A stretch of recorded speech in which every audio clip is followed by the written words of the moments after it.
knew that this celebrity had a preference for Latino women, so when he requested a VIP room and actually requested me, I was quite surprised. And I went to do this VIP with a friend of mine that I worked with, did our job, did our thing, and at the end, he gave us a business card with his assistant's name and phone number and told us to call that number if we wanted to party after work that night. It's an everyday thing, it's an everyday thing, it's an everyday thing when you let your nuts hang. It's literally true that Hollywood is the devil's playground, and I lived in Hollywood, so I can say that. I lived on the Strip, like Hollywood Boulevard. I don't know why nobody told me not to move there, but I did, which was a very big mistake. I cannot tell you how many times I saw and heard of people dying around me, and it's crazy because I'm not somebody who's ever experienced that in my life. But in the building that I lived, someone jumped off the balcony of my floor and committed,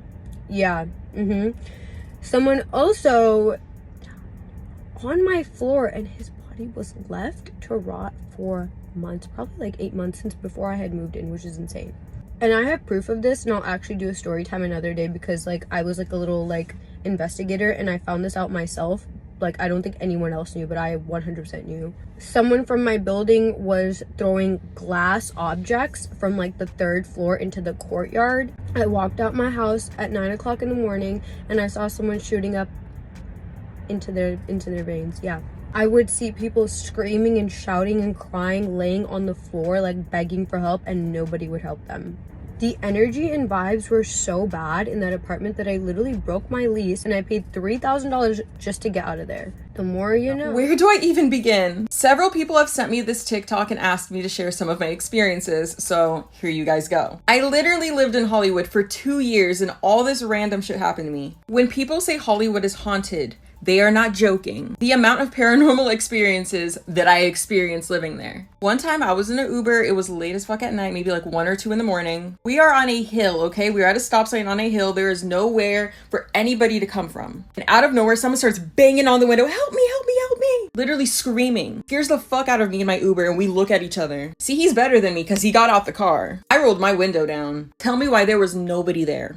In the building that I used to live in, several people have allegedly taken their own lives. The amount of times that my sheets would be pulled off of my body in my bed, forks thrown at me, papers flying. And it ain't just the ghost you gotta be scared of, it's the people alive too. This woman used to stand outside my window, okay? She put butter in a sock. I kid you not, this is not iCarly, this really happened. Anytime somebody went by on a bike, whack. Anytime somebody walked by, whack. Try to drive your car past her, she's gonna smash your window in. I have almost been pulled into several people's cars. While waiting for Ubers or, walking around, I've been grabbed by random men and they would start literally like kissing me up my arm, on my cheek. There's a museum of death. I don't know why I went in there, but I did. And I'm pretty sure something followed me out. Let me not even get into the shit that I saw at this party. While looking for the bathroom, I opened up a door I shouldn't have. And I saw some shit that I shouldn't have. And I genuinely wish I could erase it from my memory. And the only way I got out of that situation was pretending that I was high and drunk and acted like I didn't see anything. The things that I was offered in exchange for money and fame. I'm sure some of y'all hear about, the satanic shit that happens out in Hollywood allegedly. And some of y'all probably think, oh, it's probably just like a joke or like a rumor. People that you wouldn't even expect to be involved in that stuff are involved. The amount of times that I would witness literal children in adult spaces, lifestyle that you see a lot of these IG models and Instagram famous people living. You think all these girls are funding these expensive lifestyles with brand deals? With a little Taco Bell sponsor? That ain't their only sponsor. I understand why all these movies try to make Hollywood look like this glamorous place. There's over 50,000 homeless people in Los Angeles. And that's probably not counting everybody. I got DM'd by somebody that I guess you can consider a celebrity. When I got there, I wasn't the only girl there. And the first thing that I was told by one of the other women, oh, is it your first time too? The second those words left her mouth, I left. I don't even want to know what that meant. I was told that it was just going to be us, so I don't know what I was about to get into, but I'm glad I left. It's been a minute since I shared a story with you guys from the time I lived in Hollywood, so let's go ahead and get into another one. So the story starts when I'm a junior in high school. I followed this random Instagram model that my best friend found. We both thought he was cute. Never in my life did I think that I was going to end up having to get a restraining order against this guy and involve the police. Fast forward, I'm now 18 years old and I'm living on my own. My best friend at the time wanted to go to LA and just do a little girls trip, so we booked a hotel. I believe it was called the Grafton, but now they changed the name to the Ziggy. So before we got to LA, I'm looking through my following list. I'm like, let me see who lives out there that I could try to hit up. And I see this guy and I thought, and I sent him a DM. Big fucking mistake. He ended up responding pretty quickly and told me that there was this little like dance competition going on at this club that was on Hollywood and Vine. He told us to meet him at his apartment and we would all go together for whatever fucking reason we thought that was a good idea, and we went. Just because somebody has a little bit of money, a little bit of followers, does not mean that they are safe. If anything, that gives them more reasons to be weird because they have the resources to get away with it. So lesson number 1. Once we got to his apartment, it wasn't just him like he said it would be. It was actually him and another guy, but the friend was really, really nice. We were talking to him while he was over in the kitchen preparing drinks. The whole time I'm watching him make the drinks and he's acting very like sus, looking over his shoulder. And when he notices that I'm watching him, he like starts scrambling. So I send my friend a text message and I say, do not drink whatever he gives us. Look at him, he's being sus as fuck. Once he finally gives us the drinks, he could tell that we're not gonna fucking drink them because it's been a couple of minutes. We're just talking to his friend. He's not trying to like interact with our conversation at all. It's mad. He's like, can you just hurry up and drink them so we can leave? I guess his friend tried to like diffuse the situation. So he's like, okay, let's just go ahead and leave. Once we get to the club, like I said, this guy was not trying to talk to us at all at his apartment. So why when we get to this club, he's trying to touch up on me, be up all over my body? I made it obvious that he was making me uncomfortable when I started just kind of like talking to his friend, and he stormed off and left me alone. When I let the friend know that the vibe was not there and we were gonna go ahead and leave, he felt so bad that he offered to take us to go and get some dinner real quick. So we did that, and then we went back to our hotel. I wake up to like 10 missed calls and all these text messages from the model guy talking about, where did you go last night? I was looking for you. Why'd you leave? And I let him know, like, you were being weird. Like, that was not a good time. And he felt bad. And he said, oh, let me go ahead and try again tonight. Like, let me pick you guys up. Let's go do something. This man did not even have a car. At the time, I was very young and curious. So I wanted to go up into one of the little clubs and like see what was going on. So we told him to meet us there, and girl, the entire time him and my friend are just fighting and arguing about like nothing. We got asked to leave, so as we're like walking down the sidewalk back to our hotel, they are just yelling and arguing with each other, trying to come up to the room because he still wants to chill. And my friend's like, oh yeah, that's a great idea, come on up, even though I texted her like 5 times like, okay, we need to lose him. So now this guy's in our freaking hotel room and we're all just like sitting down, no one's even talking. And then my friend jumps up, puts on some heels, and she says, oh, I gotta go meet this guy downstairs, bye. So bitch, now I'm here with this guy by myself and he starts acting fucking crazy. I can't get too graphic here on TikTok, but let's just say that I was literally running around in circles trying to get away from this guy for a very certain reason. Like girl, at one fucking point, this guy bites me, bitch. The whole time I'm like yelling in there, but like no one's knocking on the door, no one's coming to help me. But eventually my friend ends up showing up again. By the way, we're not friends anymore. She ends up showing up to the room and she's like, what's going on in here? Like I could literally hear you yelling from down the hall. I just came to get my card. And at this point, this man runs into the bathroom and I'm like telling her like what just happened. I don't know what to do because I had another scary situation happen to me in May of that same year and the police were no help, so I don't know who to call. So my friend just starts yelling at the guy to leave and he eventually does. Fast forward to the end of summer, my social medias were growing pretty good, so I wanted to move to LA and possibly connect with other influencers. Obviously, I didn't forget the whole situation that happened to me a couple months before, but I didn't want it to hold me back from trying something different. After only a couple of weeks of living there, this guy starts messaging me from other accounts that he made because I had his main one blocked, talking about we didn't leave things off on the right foot, like let's try again. So I just keep blocking.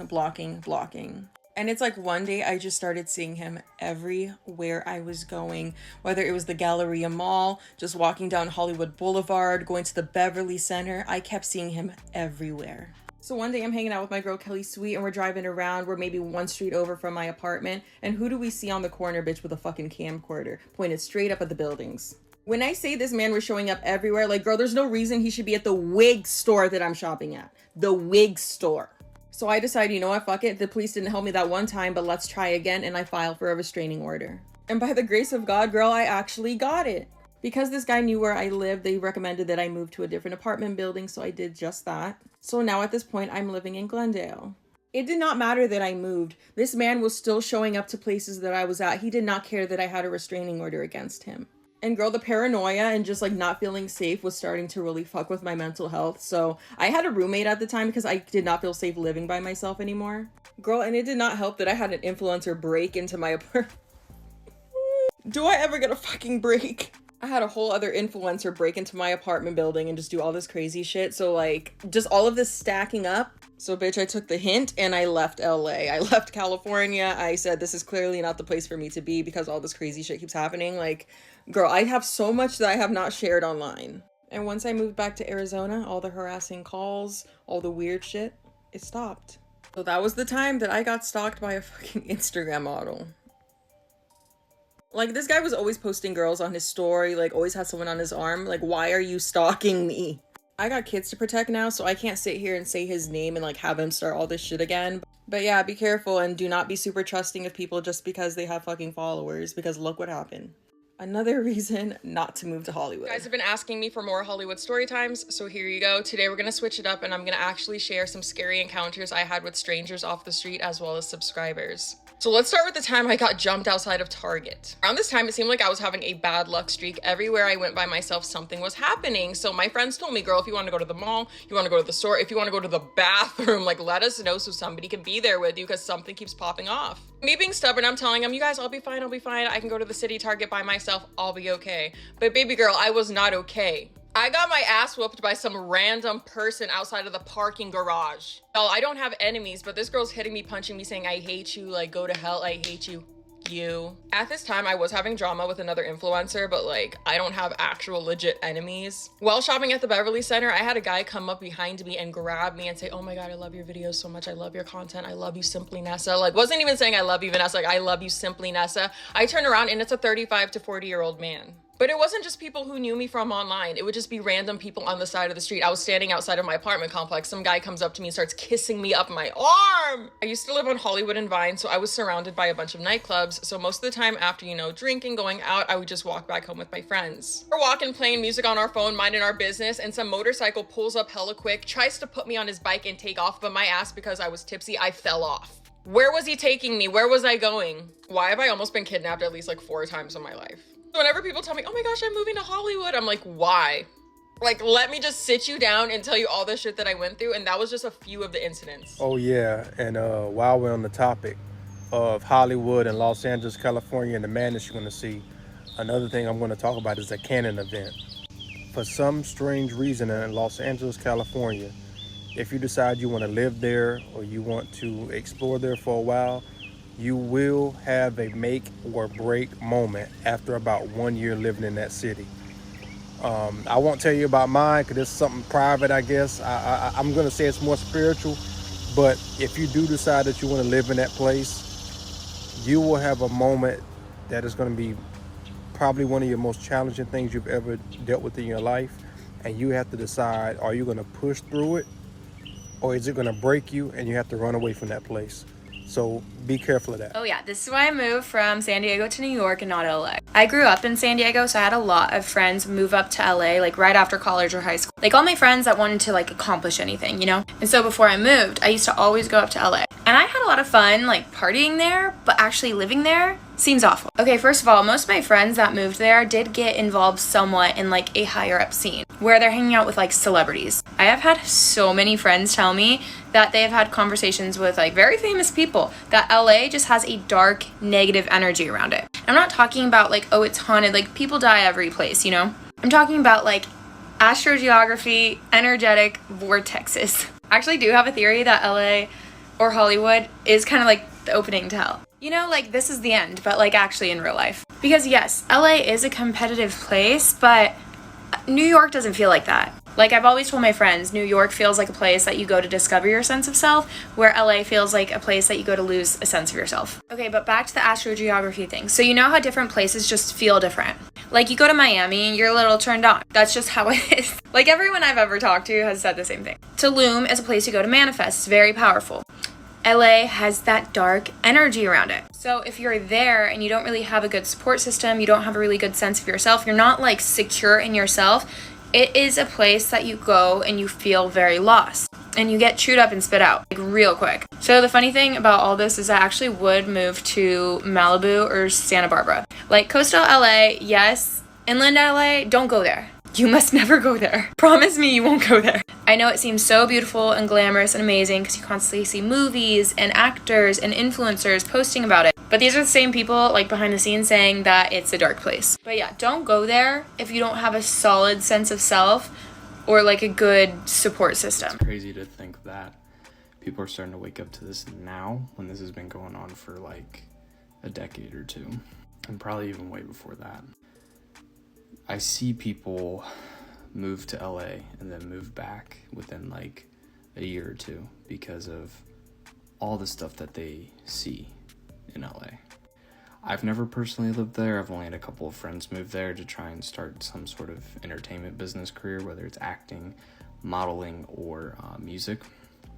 And they've all experienced some weird shit. And that weird shit involves getting invited to weird parties, dabbling in some drugs, dabbling in some alcohol, dabbling in, some salacious activity. Activity that can be uncomfortable for a lot of people. And it's not cool. It's not free-spirited. It's demonic and evil. Because in the end, they want your soul. That's what they want. They want to control you. And they just want to chip away at your soul till there's nothing left. That's why I'm on this mission to create artists with 100% IP and 100% their property. Because the only way we don't need to consume these, corporations anymore is by creating our own businesses and creating our own methods of creativity. It's all a part of the game. It's all part of the matrix.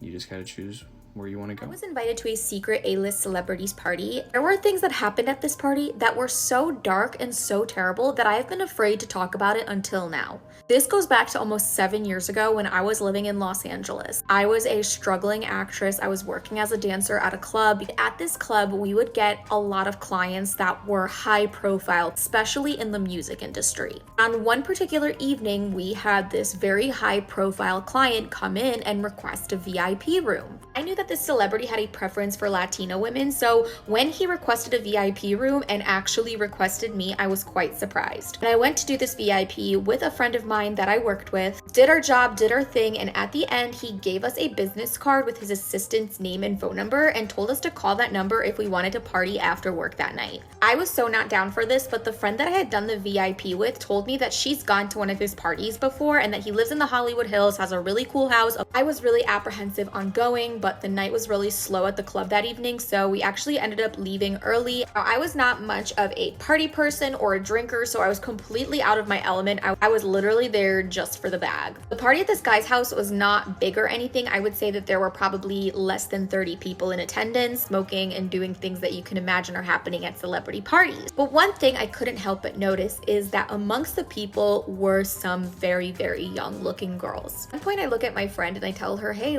don't some of these people look like way too young? That is when my friend told me that the assistant at the club wasn't the A-list celebrity's assistant. This guy is a recruiter. Basically what this person does is goes to parties, goes to clubs, and finds girls in a certain age range. And these young girls were being recruited to go to these parties, not to just hang out, but to engage in other unlawful things. This is actually not something completely uncommon in Los Angeles. In fact, this is something that happens a lot. I was completely dumbfounded and disgusted. I ended up leaving that night and never looking back on the whole entire situation until years later, I saw in a tabloid an accusation being made against this very celebrity of doing exactly what I just told you.